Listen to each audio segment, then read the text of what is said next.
آمين يا رب العالمين. ربنا ظلمنا أنفسنا وإن لم تغفر لنا وترحمنا لنكونن من الخاسرين.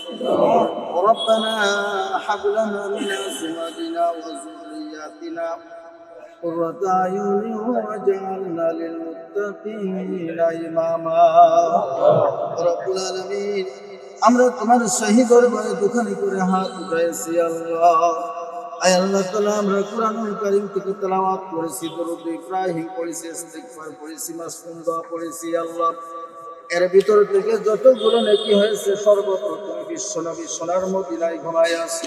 আয় আল্লাহ তাআলা, তুমি নবী পাকের রওজা মুবারকে সওয়াবগুলো পৌঁছায় দিয়ে দাও। আমিন রব্বুল আলামিন। বাবা আদম আলাইহিস সালাতু ওয়াস সালাম থেকে আজ পর্যন্ত যত মুমিন মুমিনাত, মুসলিমিন মুসলিমাত, তোমার যত খাস মাহবুব বান্দা বান্দীরা তোমার ডাকে সাড়া দিয়ে চলে গেছে, রব্বুল আলামিন তুমি সকলের রূহ মুবারকে সওয়াবগুলো পৌঁছায় দিয়ে দাও। আয় আল্লাহ তাআলা, খাস করে আমরা সুদূর সাতক্ষীরা থেকে পিরোজপুরের মাটিতে আল্লাহ আল্লামা দেলওয়ার হোসেন সাইদের প্রতিষ্ঠিত মাদ্রাসায় এসে আল্লাহ তোমার বান্দা, তোমার খাস মাহবুব বান্দার জন্য দোয়ার উদ্দেশ্যে এসেছি আল্লাহ। তোমার বান্দা আল্লামা দেলওয়ার হোসেন সাইদি সাহেব হুজুরের জন্য, রব্বুল আলামিন। আল্লাহ তাআলা, তোমার বান্দা আমাদের ছেড়ে আমাদেরকে ইয়াতীম করে আল্লাহ তোমার ডাকে সাড়া দিয়ে চলে গেছে, রব্বুল আলামিন। তোমার বান্দার কবরটাকে তুমি জান্নাতের বাগান বানায়া দাও। আমিন। অন্ধকার কবরকে আলোকিতময় করিয়া দাও, কঠিন কবরকে প্রশস্তময় করিয়া দাও, ও রব্বুল আলামিন। আমাদের ভালোবাসা, আমাদের অন্তরের মানুষ, আমাদের হৃদয়ের স্পন্দন তোমার বান্দা আল্লামা দেলওয়ার হোসেন সাইদি হুজুরের জীবনের গুনাহগুলো তুমি মাফ করে দিয়ে দাও। আল্লাহ তাআলা, এই মাদ্রাসাকে তুমি কিয়ামত পর্যন্ত কবুল করে নিয়ে নাও। এই মাদ্রাসার ছাত্র উস্তাদদেরকে কবুল করে নিয়ে নাও, পিরোজপুরের মানুষদেরকে কবুল করে নিয়ে নাও, বাংলার মানুষদেরকে কবুল করে নিয়ে নাও, রব্বুল আলামিন। এই বাংলার জমিনকে কোরআনের জমিন হিসেবে তুমি কবুল করে নিয়ে নাও, ইসলামের জমিন হিসাবে তুমি কবুল করে নিয়ে নাও।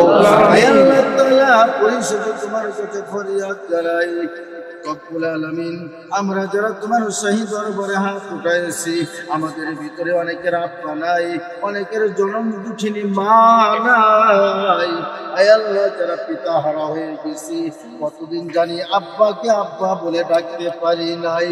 আল্লাহ তাআলা, আমরা যারা মা হারা হয়ে গেছি, কতদিন জানি মাকে মা বলে ডাকতে পারি নাই। রব্বুল আলামিন, আমাদের পিতা মাতার জিন্দেগীর গুনাহগুলো তুমি মাফ করে দিয়ে দাও। আয় আল্লাহ তাআলা, আমাদের সকলকে ইসলামের জন্য কবুল করে নিয়ে নাও। আয় আল্লাহ তাআলা, কোরআনের সৈনিক হিসাবে কবুল করে নিয়ে নাও। আয় আল্লাহ, বাকি হায়াতের শেষ প্রান্ত পর্যন্ত যেন তোমার ইবাদত, তোমার বন্দেগী, তোমার দাসত্ব, তোমার গোলামি করতে পারি, সেই তৌফিক দান করিয়া দাও, ও রব্বুল আলামিন। পরিশেষে আবার তোমার কাছে ফরিয়াদ জানাই, মাবুদ গো, এই জালিম সরকারের হাত থেকে আমাদেরকে তুমি হেফাজত করেছো আল্লাহ। এই হেফাজতের ভিতর দিয়ে আল্লাহ এই বাংলার জমিনকে ইসলামের জমিন হিসাবে কবুল করে নিয়ে নাও। শাসককে তুমি নির্মূলের ব্যবস্থা করে দিয়ে দাও।